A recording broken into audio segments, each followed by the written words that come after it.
If I was in charge of the world, these are the steps I would take to improve the health of our planet.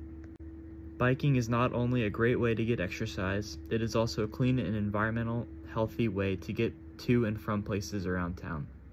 Some people choose to drive because they feel biking can be dangerous, but better infrastructure like separate bike paths and more bike service stations would encourage more people to stop driving. Eating locally sourced fruits and vegetables is a great way to not only promote local businesses, but to eat healthy, sustainably grown foods. Communal gardens can be a great way to encourage people to get to know more about how their food is grown, and also to get them more excited about the environment. Community outreach programs that get people involved in growing food in a large garden can be a great way to raise awareness for environmental issues in the agricultural realm and give back to the community with donations. Many companies have started promoting their easy systems to get more solar panels on more roofs, and companies like Tesla have introduced products like the Powerwall to make solar power easy and affordable.